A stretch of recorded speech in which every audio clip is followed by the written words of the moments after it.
Okay, so ಈಗ ಎರಡೂ ಕ್ಷೇತ್ರಗಳಿಗೆ ಬಿಜೆಪಿ ಅಭ್ಯರ್ಥಿಗಳು ಘೋಷಣೆ ಆಗಿದ್ದಾರೆ. ನಿನ್ನೆ ಯುಗಾದಿ ಹಬ್ಬದ ಸಂಭ್ರಮದಲ್ಲಿಯೇ ಎರಡೂ ಕ್ಷೇತ್ರಗಳ ಅಭ್ಯರ್ಥಿಗಳನ್ನು ಅನೌನ್ಸ್ ಮಾಡಿರುವಂಥದ್ದು. ಒಂದು ಕಡೆ ಬಾಗಲಕೋಟೆಯಿಂದ ವೀರಣ್ಣ ಚರಂತಿಮಠ ಅವರು ಮಾಜಿ ಶಾಸಕರು ಮತ್ತು HY ಮೇಟಿ ಅವರ ವಿರುದ್ಧ ಕಳೆದ ಬಾರಿಯ ಚುನಾವಣೆಯಲ್ಲಿ ಕಂಟೆಸ್ಟ್ ಮಾಡಿ ಅಲ್ಪಮತಗಳ ಅಂತರದಿಂದ ಸೋಲನ್ನು ಕಂಡಿದ್ರು.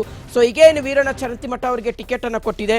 ಮಗದೊಂದು ಕಡೆ ದಾವಣಗೆರೆ ಕ್ಷೇತ್ರದಲ್ಲಿ ವೀಕ್ಷಕರೇ ಸಾಕಷ್ಟು ರಾಜಕೀಯ ಲೆಕ್ಕಾಚಾರಗಳು ನಡೀತಾ ಇದೆ. ಯಾಕೆಂದ್ರೆ ಹೇಳಿ ಕೇಳಿ ದಾವಣಗೆರೆ ದಕ್ಷಿಣ ಕ್ಷೇತ್ರ ಇದೆಯಲ್ಲ, ಇದು ಕಾಂಗ್ರೆಸ್ನ ಭದ್ರಕೋಟೆ. ಶಾಮನೂರು ಶಿವಶಂಕರಪ್ಪನವರು ಈ ಕ್ಷೇತ್ರದಲ್ಲಿ ಸೋಲಿಲ್ಲದ ಸರದಾರನಂತೆ ಮೆರೆದಾಡಿದಂತಹ ಕ್ಷೇತ್ರ. ಸೊ ಹಾಗಾಗಿ ಆ ಕ್ಷೇತ್ರದ ಕಾಂಗ್ರೆಸ್ ಭದ್ರಕೋಟೆಯನ್ನು ಧೂಳಿಪಟ ಮಾಡಬೇಕು ಅಂದರೆ ಅಲ್ಲಿ ಬಿಜೆಪಿಯ ಅಭ್ಯರ್ಥಿನ ಬಹಳ ಸ್ಟ್ರಾಂಗ್ ಆಗಿ ಹಾಕಬೇಕು ಮತ್ತು ಸಾಕಷ್ಟು ಲೆಕ್ಕಾಚಾರಗಳನ್ನು ಅಳೆದು ತೂಗಿ ಆಯ್ಕೆ ಮಾಡಬೇಕಾದಂಥ ಒಂದು ಜವಾಬ್ದಾರಿ ಬಿಜೆಪಿ ಹೈಕಮಾಂಡ್ ಮೇಲೆ ಇತ್ತು.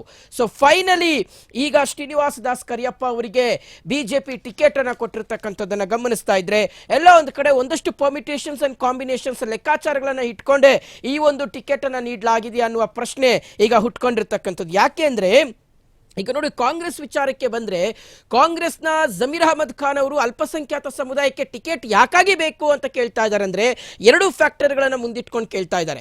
ಒಂದು, ಎಸ್ ಅಫ್ಕೋರ್ಸ್ ಶಾಮನೂರು ಶಿವಶಂಕರಪ್ಪನವರು ಈ ಹಿಂದೆ ಹೇಳಿದಂತಹ ಮಾತು ಸತ್ಯ ಆಗಬೇಕು ಅನ್ನೋದು. ಎರಡನೆಯದು, ದಾವಣಗೆರೆ ದಕ್ಷಿಣ ಕ್ಷೇತ್ರದಲ್ಲಿ ವೀಕ್ಷಕರೇ ಅಲ್ಪಸಂಖ್ಯಾತ ಮತಗಳು ನಿರ್ಣಾಯಕ ಪಾತ್ರವನ್ನು ವಹಿಸ್ತವೆ. 33% ವೋಟರ್ಸ್ ಅಲ್ಪಸಂಖ್ಯಾತ ಸಮುದಾಯದ ಮತದಾರರೇ ಇದ್ದಾರೆ ದಾವಣಗೆರೆ ದಕ್ಷಿಣ ಕ್ಷೇತ್ರದಲ್ಲಿ. ಸೊ ಹಾಗಾಗಿ ಅಲ್ಪಸಂಖ್ಯಾತ ಸಮುದಾಯದ ನಾಯಕರು ಕೊಡಬೇಕು ಅನ್ನೋ ಆಗ್ರಹವನ್ನು ಅವರು ವ್ಯಕ್ತಪಡಿಸ್ತಾ ಇದ್ದಾರೆ.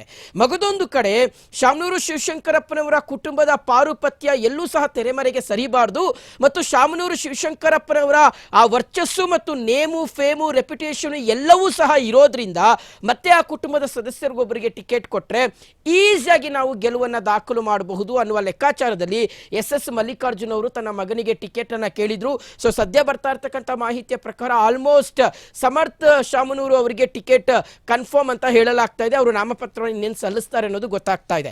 ಆದರೆ ಬಿಜೆಪಿ ವಿಚಾರಕ್ಕೆ ಬರೋದಾದ್ರೆ ಶ್ರೀನಿವಾಸ ದಾಸ ಕರಿಯಪ್ಪ ಅವರನ್ನ ಆಯ್ಕೆ ಮಾಡಿರ್ತಕ್ಕಂಥದ್ದು ಯಾವ ಮಾನದಂಡಗಳನ್ನ ಅಥವಾ ಯಾವೆಲ್ಲ ಲೆಕ್ಕಾಚಾರಗಳನ್ನ ಇಟ್ಕೊಂಡು ಬಿಜೆಪಿ ಹೈಕಮಾಂಡ್ ಇವರ ಹೆಸರನ್ನ ಆಯ್ಕೆ ಮಾಡಿದೆ ಅನ್ನುವಂಥದ್ದೇ ಇರ್ತಕ್ಕಂಥ ದೊಡ್ಡ ಪ್ರಶ್ನೆ.